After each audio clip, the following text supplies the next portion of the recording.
वंदे पुरुषोत्तमम।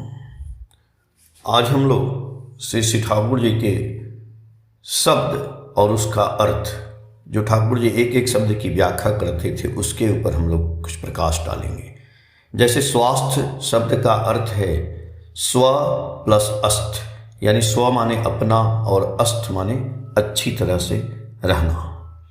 तो सत्संग में प्रत्येक का शासक है, प्रत्येक अपने को शासन करना सिखाता है, प्रत्येक अपनी सुविधा को गौण करके दूसरे की सुविधा पर ध्यान देते हैं। ऐसी शिक्षा से सभी यदि शिक्षित हो जाएं तो देश का चेहरा बदल जाएगा। ऐसा ही ठाकुर चाहते हैं। उन्होंने कहा है, तुम लोग यदि ठीक रूप से चलो तो ऐसा युग आ सकता है कि शासक की आवश्यकता नहीं भी हो सकती है। इसलिए हमें इष्ट प्राण बनना होगा। उन्होंने इष्ट प्राणता के 5 लक्षण बताए हैं। पहला, खुशी मन से जो इष्ट के लिए सबसे अधिक कष्ट बर्दाश्त कर सकता है। दूसरा, वृत्ति प्रवृत्ति को सैक्रिफाइस करके उनके निर्देश पालन करने में प्रस्तुत रहना। तीसरा, इष्ट की इच्छा मुख्य और अपनी इच्छा गौण। चौथा, इष्ट का जो प्रिय है वह मेरे साथ जितना ही दुर्व्यवहार करे उसे इग्नोर करके प्रिय बनाना होगा। पांचवा, मेरा जो प्रिय है और वह यदि इष्ट के लिए प्रिय नहीं है तो उसका संग परिहार करना होगा। तो सुस्त समाज में सर्व परिपूर्णी आदर्श की आवश्यकता है। सुस्त समाज गठन की बातें कहने के साथ ही साथ स्वाभाविक रूप से आंखों के सामने ठीक इसके विपरीत छवि नाच उठती है, जिसे असुस्थ समाज कह सकते हैं। आज समाज में विभत्स चित्र देखने को मिलता है। उस छवि को देखने से शरीर मन सिहर उठता है। कुछ मनुष्य केवल एक साथ निवास करने को ही प्रकृत समाज नहीं कहते हैं। हर मनुष्य यदि सुस्थ व स्वस्थ रहकर सुनियम से चले तभी समाज में एकता आ सकती है। इतिहास के पन्ने में हम देख पाते हैं, जब ही सामाजिक मनुष्य इस तरह के पंकिल में लथपथ हुआ है तभी युग युग में अवतार पुरुष का आविर्भाव हुआ है।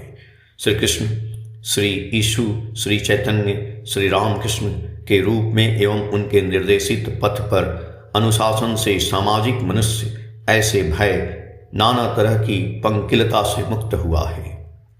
आज के सामाजिक जीवन को इसी तरह से रक्षा करके हर मनुष्य को बचाने के लिए दीन दुनिया के मालिक युग पुरुषोत्तम परम प्रेममय श्री ठाकुर अनुकूल चंद्र स्वयं नर नारायण रूप में हमारे बीच आविर्भूत हुए हैं।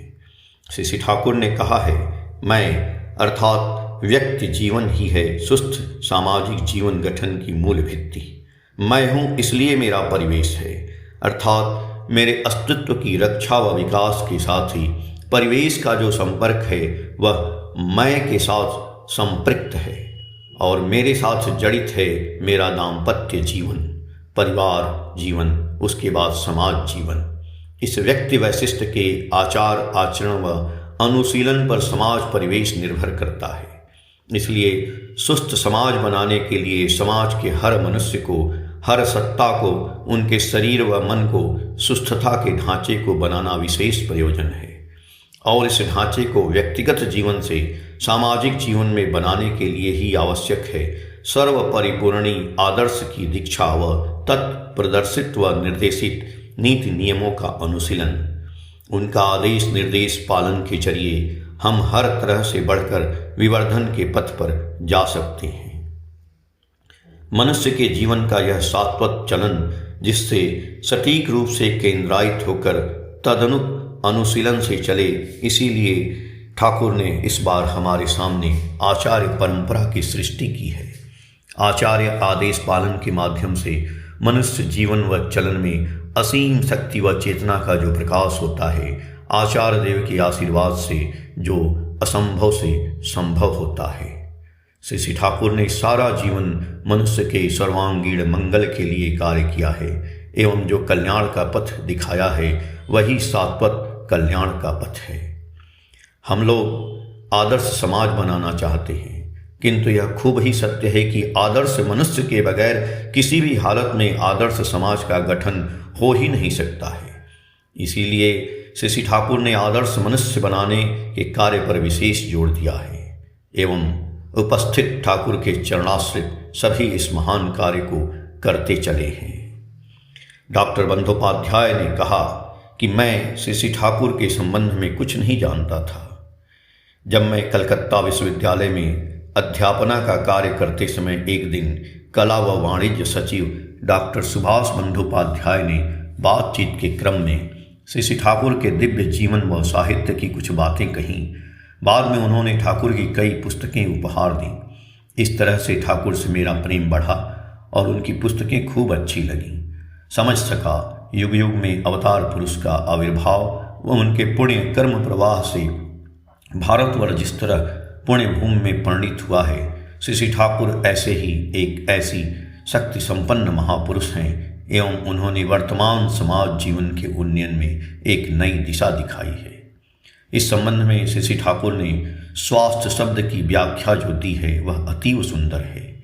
श्री ठाकुर स्व का अर्थ अपना और अस्थ का अर्थ अच्छी तरह रहना, अर्थात स्वास्थ्य शब्द का तात्पर्य ही होता है मैं जिससे हर तरह से सर्वांगीण भाव से अच्छा रह सकूं, उस तरह का काम करना ही है स्वास्थ्य का लक्षण। मैं केवल अच्छा रहा दूसरा नहीं, वह किंतु समाज के लिए स्वास्थ्य का लक्षण नहीं है।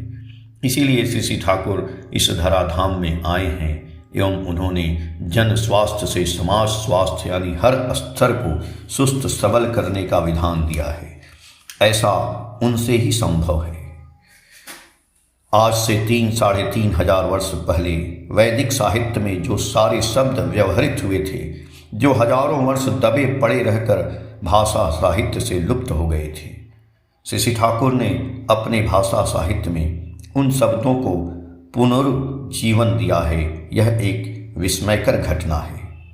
श्री ठाकुर ने प्रमाणित कर दिया है कि शब्द अविनश्वर होता है। उस प्रसंग में श्री ठाकुर ने अधिक व्यवहृत ऊर्जा शब्द का अर्थ एक तरह की शक्ति, वह किंतु पेशी शक्ति नहीं अंतस्थ शक्ति को ही दर्शाता है। ठाकुर ने उसका यथोचित भाव से प्रयोग करके हमें विस्मित किया है। ठीक उसी प्रकार का एक व्यवहृत शब्द दयी है। दया, दयालु, दयावान इत्यादि शब्दों के साथ यह संयुक्त रहा है, पर श्री ठाकुर ने इस दयी शब्द का प्रयोग किया सत्ता अनुस्यूत दया भाव के साथ। श्री ठाकुर का यह विपुल शब्द भंडार बंगला तथा बंगला साहित्य के गौरव को और महिमान्वित करेगा। भारतीय समाज कृष्टि व संस्कृति को और उन्नत बनाने में सहायता करेगा, इसमें कोई संदेह नहीं। आज यदि उन्होंने कहा कि मैं ठाकुर से नहीं जुड़ता तो सुस्त परिवेश किसे कहते हैं समझ नहीं पाता। यह परिवेश ही है सुस्वास्थ्य का लक्षण। लाखों लाख मनुष्य देश विदेश से इतने आगत बहुसंख्यक मनुष्य यहाँ आश्रम में आते हैं। सभी चुपचाप अपना काम करते हैं, श्रृंखलाबद्ध भाव से चलते हैं। यह जो शिक्षा है यही गुरु की कृपा है। इससे ही सुस्त समाज बनता है। आदर्श जीवन कहने से श्री ठाकुर के चरणाश्रित सत्संगियों का परिवार व समाज जीवन को ही समझा जाता है। हम लोग श्री ठाकुर को जीवना आदर्श रूप में ग्रहण करके उनकी नीति विधि को पालन के माध्यम से प्रत्येक का जीवन ही सुंदर, सुस्त व सबल हो रहा है। इसलिए आज हजारों हजार मनुष्य श्री ठाकुर के चरणाश्रित होकर उनका आशीर्वाद वहन करके शांति व समृद्धि के पथ पर बढ़ चले हैं। जय गुरु।